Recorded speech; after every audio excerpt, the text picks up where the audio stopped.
I'm with Stephen Jaffe from Northern Ireland Friends of Israel. Now, Stephen, the UK has seen terror on the streets in Manchester and London. How are the Jews feeling at the moment in the UK? Well, Paul, firstly, thank you so much for the platform because I think it is a very crucial time for the Jewish community, not just in the UK but globally. So you've mentioned the headline points. Jews have lost their lives going to synagogue on the Day of Atonement in Manchester, England. We've had stabbing attacks in Golders Green, northwest London. You have to look behind the headlines to see the apprehension and fear across the Jewish community in the UK. This is mums and dads who worry about their kids going to school in the morning if they have a Jewish school uniform. It's about worrying about being visibly seen to be Jewish when you're on the streets in a British city. So it goes beyond and beneath the surface headlines to a sense of deep apprehension within the Jewish community in the UK at the moment.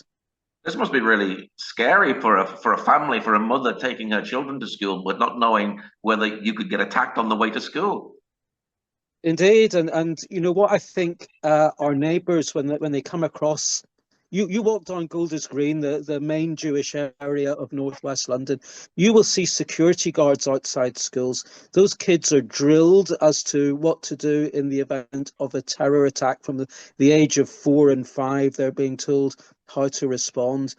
You can imagine the feeling of fear and isolation as uh, anti-Semitism surges in terms of recorded incidents. It becomes murderous in that people's lives are now at stake. We've seen arson attacks on synagogues. So you are absolutely right to bring this up, Paul, that this is a bit of a shock for the Jewish community. And I do believe it should be a shock to the wider community as well, including our Christian brothers and sisters here in the UK. So, with all this security, does it feel like you're living a little bit in a ghetto now? Well, we sort of get used to it, Paul, and this is a fact of life for us and has been for quite a while. Again, walked on Golders Green on a Shabbat morning, on a Saturday morning where the services are going on in synagogues up and down the Golders Green Road. It looks like a community under siege. We've got security guards. We've got members of the congregation who take it in turns to do security rota. We've got an organisation called the Community Security Trust, and they have patrols going up and down the Golders Green Road on a Shabbat morning. So yes, it's a sense of siege. It's a sense of isolation, and I would call upon our Christian friends in particular to reach out at this time to actually make contact with the Jewish community and say a very simple message. We see what's going on. We don't like it, and we stand with you. That very basic act of solidarity, I think, is so important right now, alongside prayer, alongside that friendship, which I know exists within the Christian community. Now is the time to be visible and to be seen in terms of solidarity with the Jewish community. Yeah, very important. Now, terrorists will know that Jews go to synagogue on a Saturday. So, are some people actually not going to synagogue at the moment because there's too much pressure and too much fear? And are people actually sitting in synagogue in fear while they're worshiping God because anything could happen at any moment? So I would say that the picture is more complex than that. People get on with their everyday lives as best they can, but lurking at the back of their minds is an apprehension when they're attending synagogue, for example. I don't want to. And firstly, the Jewish community is quite diverse as well. That we don't all think the same way about politics or about what's happening even here in the UK. But I think the underlying sentiment is one of a deep apprehension, with the majority of Jews, Paul, here in the UK, asking the question, do we have a long-term future in this country? So this conversation is going on around dinner tables on Friday night or Eve of Shabbat meals. It's a general sense, but I don't want to give the impression that Jewish life has come to a standstill and our synagogues are empty and our cultural events are not happening. We're trying to maintain a surface level of normality, but speak to people, engage with them, and you will begin to understand things are not okay. Mm. Are you shocked that the Intifada that was in Israel has actually came to the UK? Well, not entirely, because the cry has been loud and clear since October the 7th, and indeed before, globalise the Intifada. That is what is being proclaimed on our streets, and regular anti-Israel marches from the river to the sea. That is about the elimination of the state of Israel. Globalise the Intifada is about bringing the violence of the Middle East onto our streets here in the UK. So I'm not altogether surprised. The government here in the UK, I think, has been very slow to call out the extremism and the hate which exists on the anti-Israel side. I'm not saying that you cannot criticize the Israeli government, that people don't have the right to protest, but there are red lines. And our government, I think, has been very slow to call out that extremism. It's been allowed to fester, to grow. It's encouraged extremists. And I think this is something which has to change very urgently indeed. Do Jews in the UK feel this will get worse? And are they actually hiding their Jewish identity at the moment? I think on a day-to-day level, yes, I'll personalize it. When I get walking in the center of London, I wear a kippah, I wear the Jewish prayer hat, but I'm often thinking, do I cover it up? Do I put it in my pocket? Do I wear a hood or something that's not clearly Jewish? And often I will. You know, if I'm going into boarding a tube train, I look inside the carriage to see, do I think there's a risk in there? So yes, people are being, I think, much more careful. Young people, I think there's a lot of incidents of anti-Semitism that are now being recorded at school level, at university and colleges. And people will think, yes, it's not safe to be visibly Jewish on the streets at the moment. Have you actually experienced any anti-Semitism yourself since October the 7th? I get a lot of people just walk past and will say "Free Palestine," and purely because they say I'm Jewish. Occasionally, it's escalated. In other words, I felt that we're heading very close to a much more serious situation. But yes, I've had to report 2 incidents to the police, and that is not unusual. That would be something that I think many Jewish people have experienced across the UK. Are many Jews thinking about leaving the UK and coming to Israel? Well, I think the answer to that is yes. That's a conversation, as I've said. I think a majority of Jews are having. Do we have a long-term future here, and where would we go? And I think even and let's be very blunt about it. Israel is in a conflict zone. It's going through a period of tremendous uncertainty and war.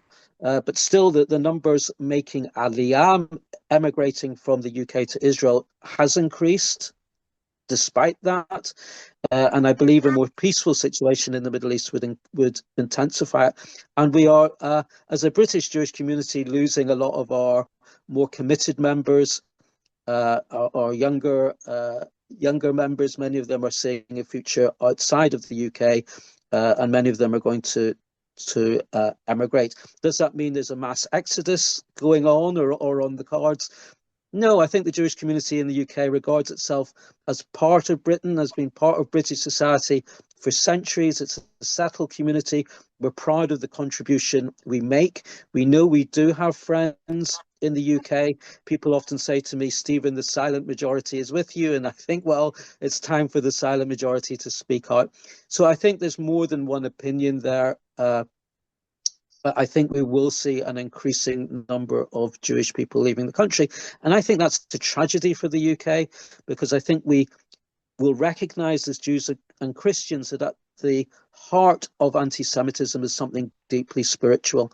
And if allowed to grow and fester, it is a curse in the society in which anti-Semitism is allowed to grow. And that has an impact on the Jewish community, yes, but also on the community at large. Where anti-Semitism is increasing, society has huge problems. And you can see that biblically. That's going right back to our very origins as a people. But, a secular social scientist will say exactly the same thing, that anti-Semitism is like an indicator of very deep issues in society. And that is where we are at in the UK at the moment. And we can talk about the politics of it, but the human reality is that many in the Jewish community feel very apprehensive about their basic safety and their ability to continue living, developing, and thriving in the UK, and that should be a concern for everybody. It must be very sad for rabbis in their synagogues as they see more and more people leave. The synagogue community gets smaller and smaller and smaller in very much a similar way that's happened here in Bethlehem, where the Christian community have left and it's become smaller and smaller. And it's sad that the Jewish community feel that they have to leave. I believe, yeah, it's sad, and I think it's a huge issue for the UK. I think it's one of the defining issues of our society at the moment, and that goes to the spiritual aspect of it. I believe that once anti-Semitism is rampant and it's growing, you have a society which has huge problems. And here in the UK, we're seeing political turmoil. The centre parties who've governed the UK for decades are not trusted by a large section of the population. People are turning to the left, turning to the right. There's large crowds on the streets. There's protests. There's huge economic uncertainty. And these are all ingredients towards a crisis situation, which we need to get hold of as a country very, very urgently. It's not unique to the UK. There are issues across Europe, elsewhere as well. And it is a very disturbing time. The Jewish community, I think, is on the front line of it. But I don't think other elements of society are somehow immune. I think this is something that we face together. I know many Christians in the UK feel that they are under attack, that their biblical values are not respected or disrespected, I should say, and that they also feel that it's an urgent time for them. So my basic message to both the Jewish and the Christian community is that we need to stand very closely together as we face these common challenges. Is the media partly to blame for all of this? Well, enormously. Enormously. I think the sort of liberal left-leaning media in the UK has amplified the hatred and extremism on our streets through their agenda-driven reporting.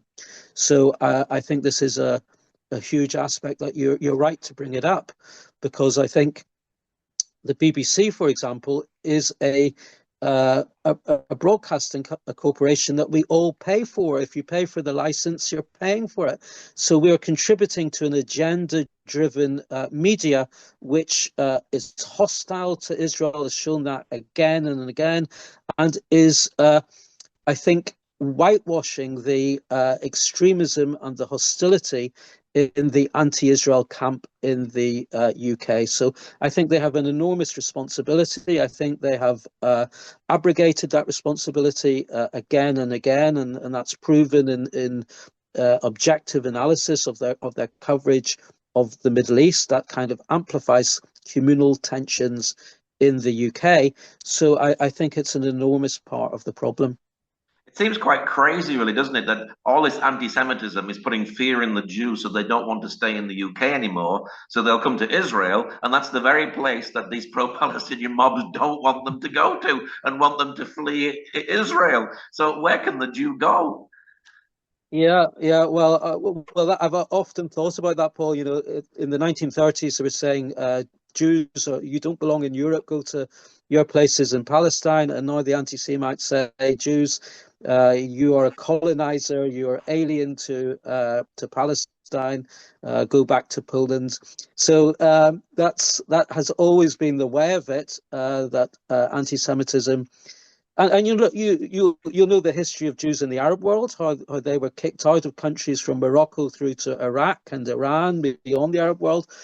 And where did they go? They went to Israel. So the very act of anti-Semitism on the part of these Arab governments across the Middle East drove out the Jewish, a very long-standing historic Jewish communities, and they greatly contributed to the development and growth of the state of Israel. The very opposite of what these anti-Zionist entities, let's call them that, would have wanted to see. So it's true that anti-Semitism is deeply irrational in terms of how it conducts itself.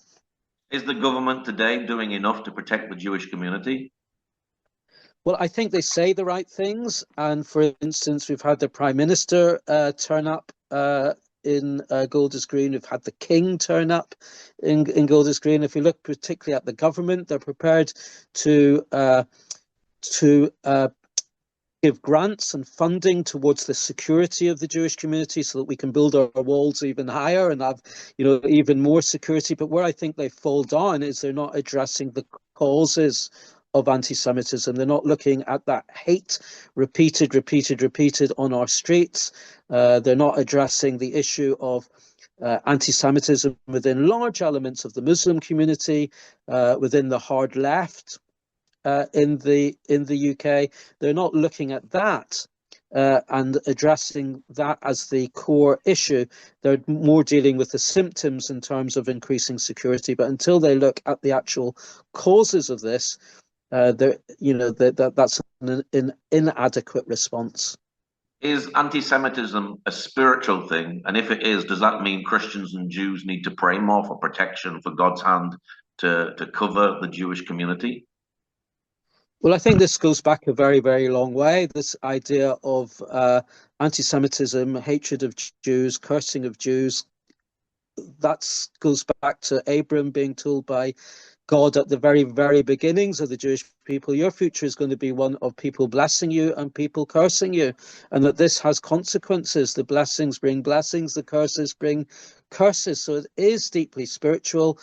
In the New Testament, Paul is talking to a Christian community and saying, don't be arrogant to the root. He understood at that time in the book of Romans that the church was susceptible and vulnerable to anti-Semitism because of its origins, coming from Jewish origins. So yes, it is deeply spiritual, and it has huge consequences for society at large, and I would say for the soul of the church itself, if it's not prepared to stand up loudly against anti-Semitism. It has a tendency to corrupt, and many people look back to Germany in the 1930s and acknowledge, apart from exceptionally brave individuals, many in the church were actually silent at that time, and that silence bred absolute disaster, not just for the Jewish people, which it did, but also for Germany, in terms of the war and the world war and the global war, and millions upon millions of people dead.